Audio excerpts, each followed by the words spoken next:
Welcome to the Rod Chapel Show. We're delighted to have two special guests with us today. First, we have Brian Stumpe and Jay Barnes. Our topic on the show today will be traffic issues. Today we're going to discuss the most significant traffic concern that most individuals can encounter, DWI. But before we do that, we'd like to start off with just an introduction not only to you, our audience, of our special guest, but also a little bit about their background. Mr. Stumpe? Hi, I'm Brian Stumpe. I grew up here in Jefferson City. I'm the prosecutor for the city right now. I have my own law practice as well. And I guess the idea of DWIs is near and dear to me since I deal with them on a weekly basis, not my own, but in court every time. So it's just kind of important to me to talk about these issues and what we're doing to try and, make society a safer place and kind of eliminate drunk driving here. Absolutely. Thank you. Thanks, Rod. Jay Barnes. I represent Jefferson City in the Missouri General Assembly as a state representative. I've served on the House Judiciary Committee, which looks into DWI laws. As a lawyer in the legislature, I keep a close eye on any changes we make to criminal laws. And as a lawyer, I've represented some folks who've been accused of driving while intoxicated. So I've had the pleasure of seeing both sides of the issue. And we can talk today about some key changes we've made in the legislature in the last few years to make our roads safer. Excellent, excellent. One thing that I'm not sure whether either of you know, I used to be the general counsel for the Department of Revenue. And one of the things that the general counsel is charged with is enforcement of all the administrative procedures that go forward against driving infractions of that sort.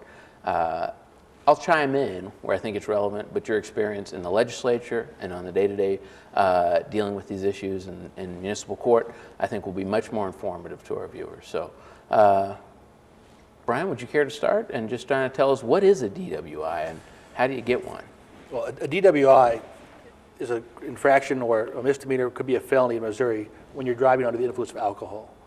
Generally, you're seen to be shown to be under the influence if you have a blood alcohol content above 0.08.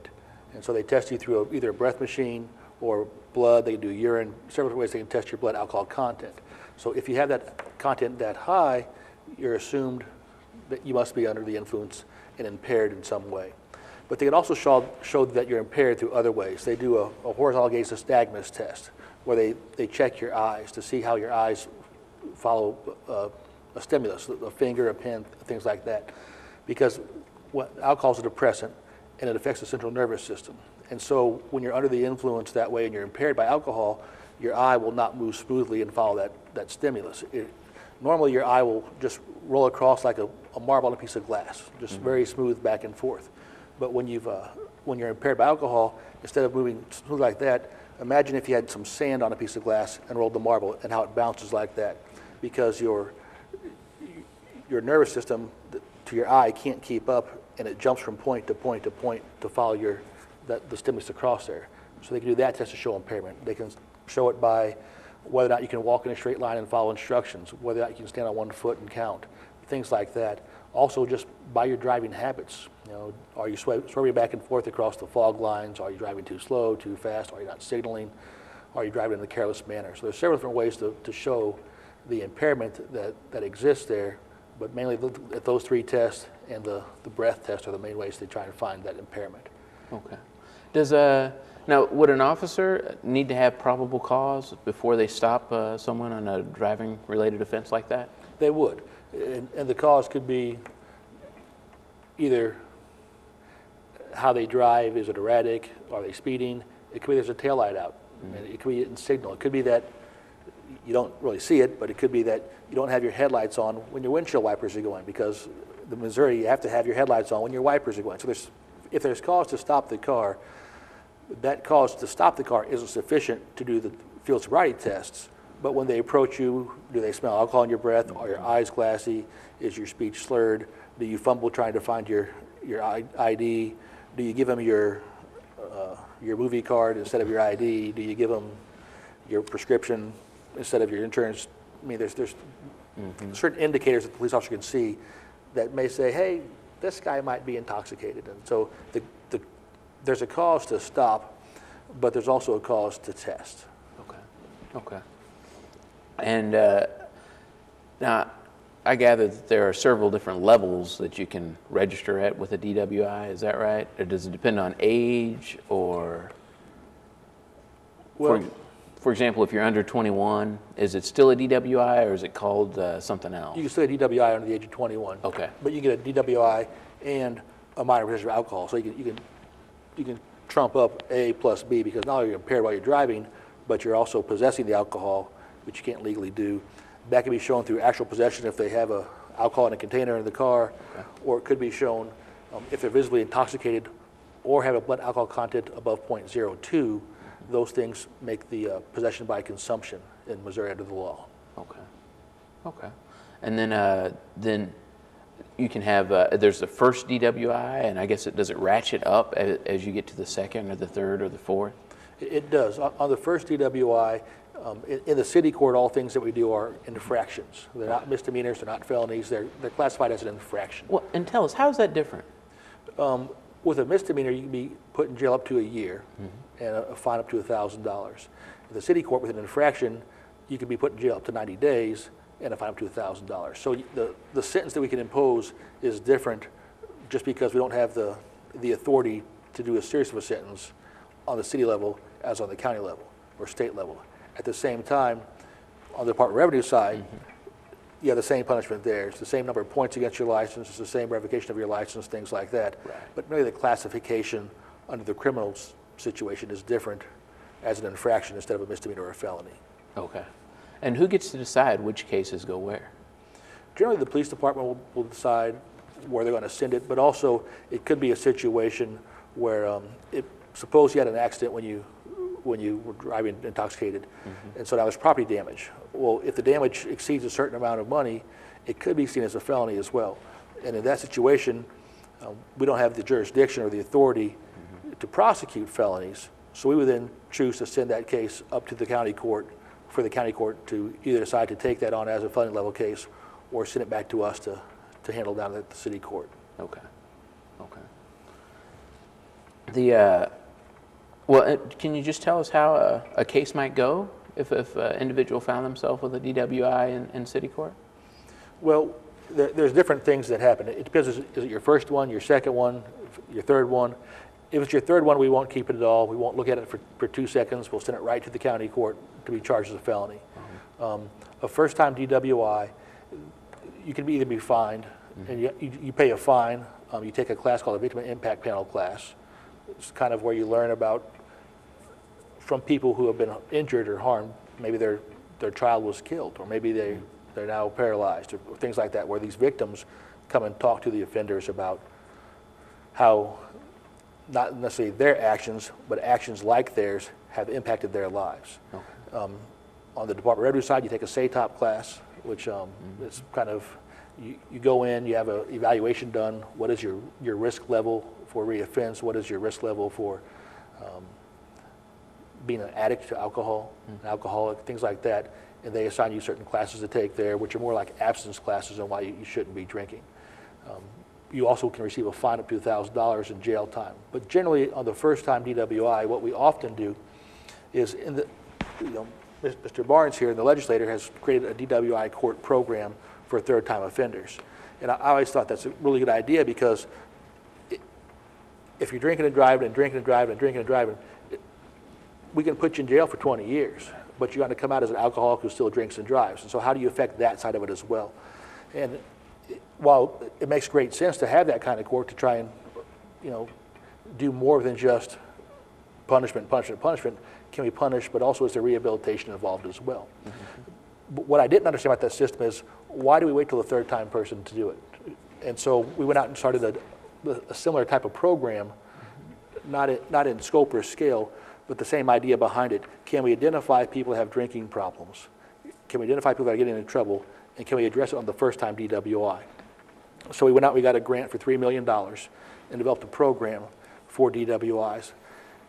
One hard part is that we only get tickets that are issued by the city police. So if you're driving down Highway 50 and the deputy sheriff stops you, gives DWI, it goes to the state court. So the numbers of DWIs we have in the city court aren't significant enough to warrant a special DWI court program, because the funding wouldn't be there, the manpower wouldn't be there, things like that. Okay. So what we did is we developed an online program.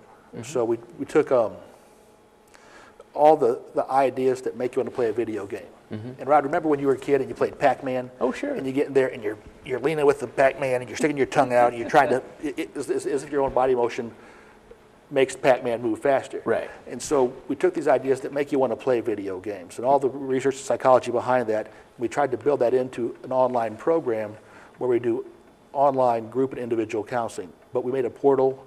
You have an avatar. You pick your things out like that. And we do 10 weeks of group and individual counseling that way. And our program is not an abstinence program, but it's here's things that might get you in trouble.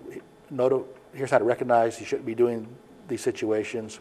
And oddly enough, when you start the program, there's an intake interview and things like that. Do you have a drinking problem? They ask you all kinds of, how often do you drink? Things like those questions. Right. We found that more people that leave the program saying, I've got a drinking problem, than admit they have a problem when they start the program. Because so many people, this is their lifestyle, their friends do this, Right. so on and so forth. They don't recognize they've got a problem with alcohol because it's all they know. It's just their lifestyle. And so through these programs, people realize that maybe I need help here and there. We've been able to address those issues to try and lower that recidivism rate. The average person that gets a first-time DWI, 80% of those don't get a second one. But those that get a second DWI, 80% of those get a third one. Wow. So how can we identify those folks that are prone for the third DWI and try and get them help right now so they don't become the second or third time offender? Right. So they'll get the pleasure of taking that class. They'll do 80 hours of community service. They'll do a victim impact panel. They'll pay for the class themselves, so there's no cost to the city. And they'll also pay a recoupment fee that covers the cost of the officer's time to stop and process that criminal infraction and court costs. So the city recoups the money it costs to enforce the law. The city does not lose money in paying for the class. And because it's online, other counties across the state, other cities across the state can also use the program. Illinois wants to use the program, in Chicago. Around Indiana, there's some courts that have talked to us about using the program as well, because anybody can pull into the program anywhere in the country, anywhere in the state, because it's the same type of program, and it can be used universally.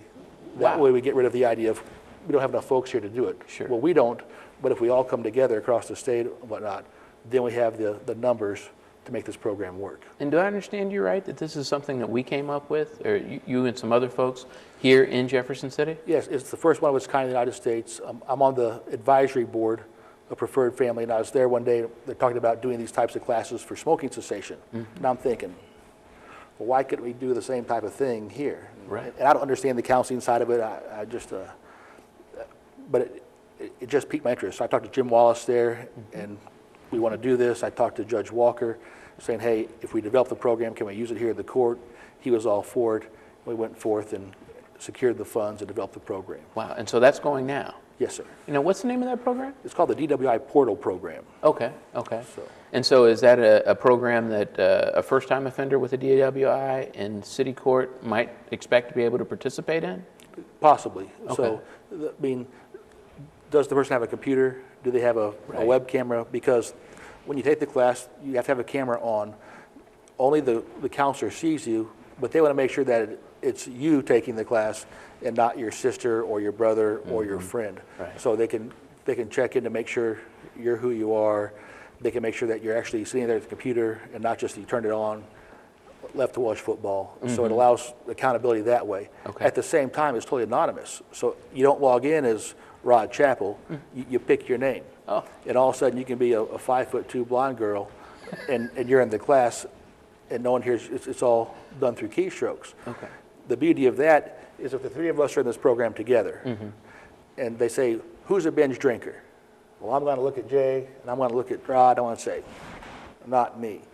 But because it's totally anonymous and no one knows who you are, we found that people are much more honest about their problems and the situations, so they can get a more true sense of help in those regards. So. Okay. Well, Jay, how does that differ from the program that you've been advocating, and I think I'm putting that right, in the state legislature?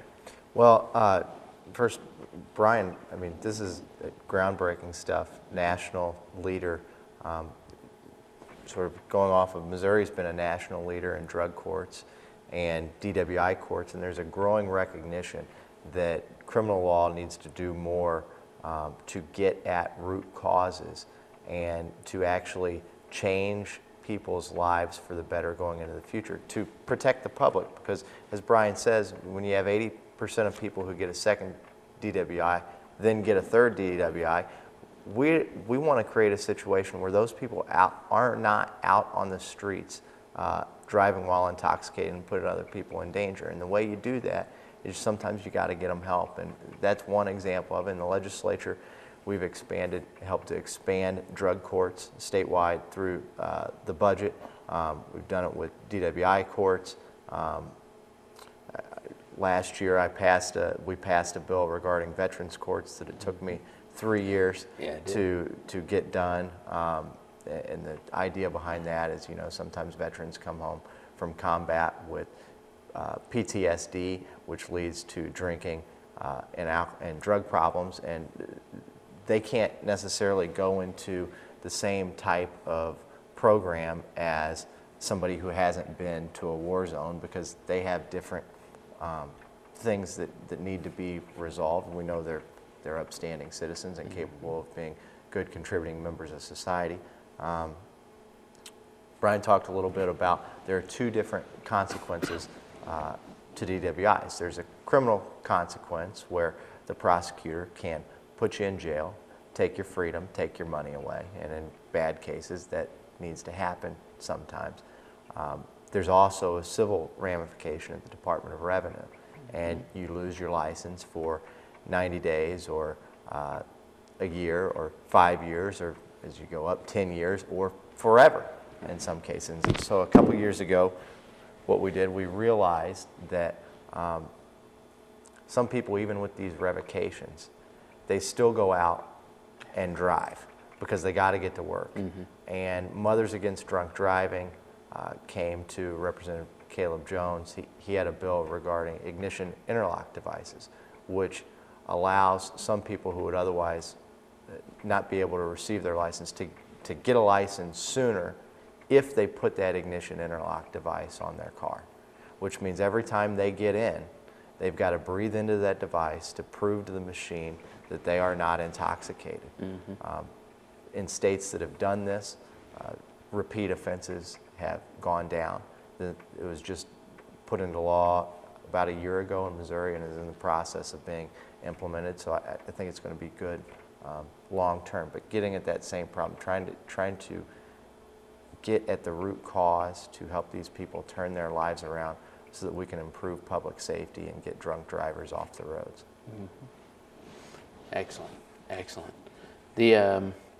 Is MAD still a driving force behind some of the legal proposals that we see related to drunk driving? Oh, certainly. They're a voice in the Capitol, and my understanding in that instance, they were supportive of legislation to understand some realities of what we've seen in the last 2 or 3 decades, to make sure that you get these breathalyzers on cars, you can't even start them unless the person is sober. So that's that ensures that nobody's driving that car while intoxicated.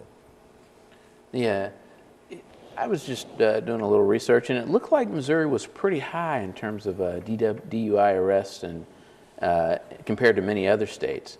For example, it looks like in 2013 there were about 34,000 arrests for DUI or alcohol-related offenses in the state. But similar-sized states, some of them, say for example Illinois, which has some larger towns, let's say that, was around, see if I get this right, yeah, I'm sorry, 23,000, right? And their population is just a little bit larger than ours. If I calculated it right, we're at least in the top 10 nationally, and maybe if my math is really, really good, in about the top 6, right? Any explanation why there's such a focus on enforcement of DUI or drunk driving laws in our state as opposed to others? One thing I think is you know, Jay's done a great job in the legislature and looking at these issues and how do we resolve the problem. But in 2011, there were almost 10,000 people in America killed by drunk drivers. Mm-hmm. That's 1 every 53 minutes in America dies in an accident related to someone who's impaired through alcohol. So it's a very important issue that we need to address. Mm-hmm. And I think the legislators have shown their desire to take care of that problem by these new things, by the DWI courts and the interlocks issues and things like that. So I think there's one that we've had a bigger focus on that. We've worked hard for enforcement. We have checkpoints here that are utilized frequently. And I know the city police department, the sheriff's department, you know, Sheriff White, they're very good about seeking grant money to fund these checkpoints, to have these things, especially on days when we think they're going to have more people drinking and driving. Like St. Patrick's Day that just passed. St. Patrick's Day, the day before Thanksgiving, New Year's Eve, certain events in town. There's times when this is a natural day when DWIs occur. And so they've went out and got that grant money.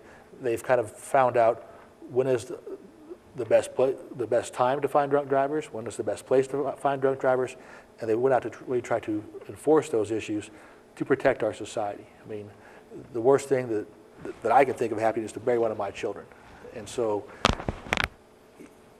how do you protect your child from the guy that's been drinking and driving coming down the highway at you? Well, through enforcement. And the more we do that, the more folks are aware, gosh, I probably don't want to do that anymore. Mm-hmm. I know there's a risk to it. And you see more and more people today. I know when you or I were growing up, Jay's a little bit younger, but how often in college do people talk about a designated driver?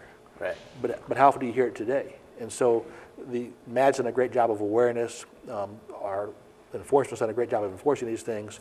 And I think that we're trying to really affect people and their lifestyles to protect us all from being a statistic of that one person in 53 minutes that got killed by a drunk driver. Excellent. Is there a difference in terms of what you might expect to see as a result of prosecution for someone who's got an alcohol-related driving offense where there's an injury to another person or property versus where they're found out on some regular road without the same injury or damage to property?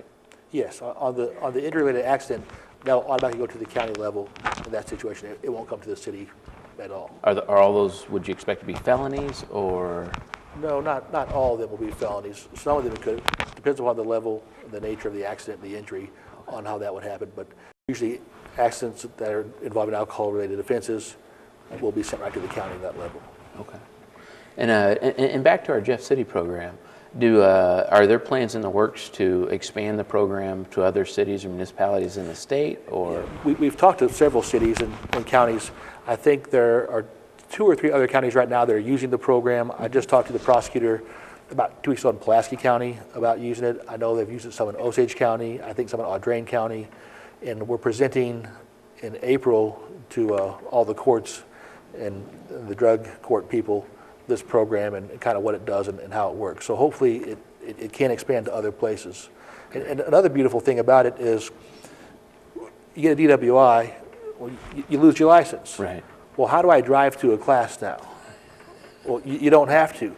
And you have several counselors in Missouri and across the United States that they have a disability. Mm-hmm. And how do they drive to work? Mm-hmm. Well, this program then allows us to hire and put to work counselors that have disabilities and mobility issues that can't come to an office and work, but they can do this program working from their home. And the long-term goal, you know, the pie in the sky idea is that we have it so there's always a counselor available. If it expands large enough, mm-hmm. It can fund, so 24 hours a day, if you're having a problem, you can log on and there's a counselor available to you. Right. It could be, they can be anywhere in the world. You just log on and they're there, kind of like telehealth, things like that work. Sure. We would like to see it grow there. I can't grow it. I have court here. Right. But as people learn about it and hopefully it's effective. In our 2 years of doing it, I've only seen 1 reoffender that's come through the program, and that was in the last 3 weeks we saw that. And well, that beats most of your statistics, doesn't it? Well, it does, but the statistics go out forever. Right. And we're only 2 years into it, so we don't know. We do also do a 6-month callback, a 1-year callback. Mm-hmm. We watch case that things like that to see are they are they reoffending? We have an outside organization that comes in and monitors it to look at the outcome-based analysis for us, so that way the people that run the program can't monkey the numbers. They bring a whole other different unit in to come in and kind of check up on things for us. But so far, it seemed to be successful, but really, you'll know more 5 years, 8 years, 10 years into the program than you do in its infancy right now. Is it very expensive for other municipalities to join into the portal? It costs $0.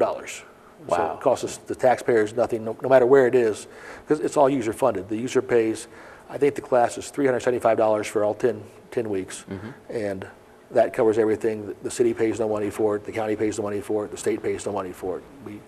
We got it, the initial setup funded, and after that, the users fund the program. And so would the user expect to have some kind of a difference in their sentencing, or what they would expect as a result of the prosecution? Yes, what we do, and each prosecutor court could be different, but you get put on 2 years of probation, and you have a suspended imposition of sentence. So you have a guilty plea, but you don't have a per se conviction on your record. So if you complete that 2 years of probation, if you complete the community service, you do the class, you don't get in trouble again, there's no actual conviction on your record. So which is a good thing. Plus, by doing the 2 years of probation, we kind of have the carrot and the stick issue. Because if you do mess up again, now we can put you in jail for 90 days for this one, we can fine you $1,000 for this one, and we do the same for the second one. Right. So we kind of have that approach that if you mess up, we're really going to hammer you now, versus pay a fine and be on your way. There are lots of cities that just gave SISs with don't get in trouble again. Well, that's fine, but I want to kind of get in your way a little bit. Sure. I want to make you jump through some hoops for this and prove some things to me and try and say, is there a problem? Can we identify it and get that help? And give them some tools to deal with that. Jay, and quickly, can you tell us how the revisions in the criminal code might be relevant either to driving infractions related to alcohol or just generally? I'd love to get your perception. Well, in general, what the shifting focus here is to get at root causes, and sometimes to get at root causes, you have to have criminal punishments or consequences that go beyond a fine or X amount of jail time. We can't treat people as if they are just statistics to be plugged into a calculator and spit out the other side, but have to figure out what's driving this problem, and is there a way they can turn things around so that the public can be safer. Also look, in some circumstances, there might be a crime where if somebody who has a root problem that's causing it that you think you can change, they might get a lesser penalty, but if somebody's been there and they've done this 3 or 4 times, of course you want a heavier sentence. So one thing that the criminal code revision does is it creates a new class of felony, which is sort of, it's hard to explain, but the main thing is to give a little more flexibility to prosecutors and judges, and even to criminal defense lawyers, to come up with appropriate sentences for offenders accused of crimes. It's very rare in the Capitol that you see a bill that is supported by a big bill that is supported by all different sides of an issue. And so you get the criminal code rewrite, and that adding that flexibility into the criminal code is supported by the Missouri Bar, it's supported by prosecutors, it's supported by criminal defense lawyers and the public defender. It's really a rare circumstance where everyone is coming together and saying, look, there's some things that we can change to make Missouri's criminal laws better, and we want to move forward with this package. There's also the elimination of a bunch of what I would call boutique crimes that had their own special little category. And before we started here, Brian was explaining some of our boutique crimes that we're getting rid of. It's a bill that I think it's about, I think it's 700 pages. Creates a Class E felony is what we're talking about, which is a term not to exceed 4 years, which currently doesn't exist in state law. Okay. Right. If I may, another important thing that Jay's working on, and with these ideas of the DWI court, the felony level and stuff, if you get a DWI and you lose your license for 10 years, you don't get it back early. But through that program, there's a possibility of that. Well, how would it affect your life if you can't drive for 10 years? You can't go to work. Right. Well, you're going to work, and you know what? You're probably going to drive as well. By going through the program that Jay's helped champion here, it allows a person to get their license back.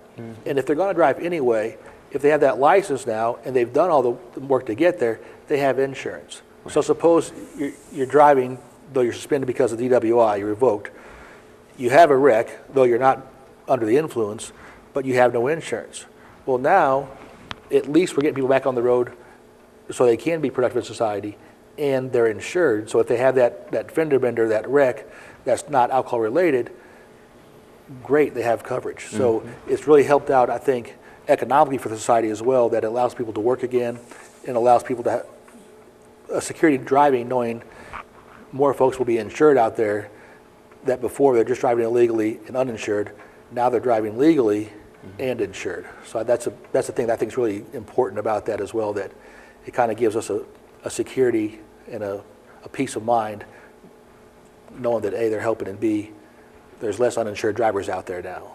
So, of course, with that important caveat that breathalyzer is in that car to protect people on the road. Sure. yes. Sure. Absolutely. It's as if there's a police officer in the car every time they get in the car Right. to make sure that they're not breaking the law.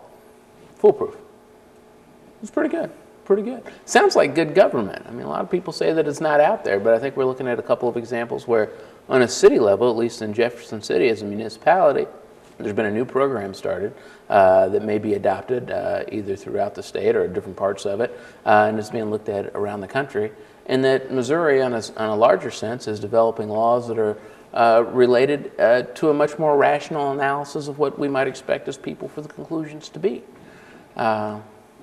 I wonder what all the critics of government are going to say now.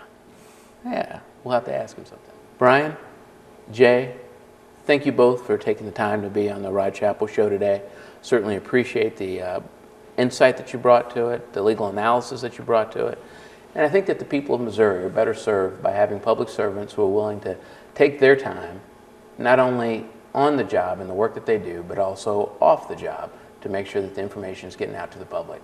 Thanks for joining us on the Rod Chappell Show, and we look forward to seeing you next time.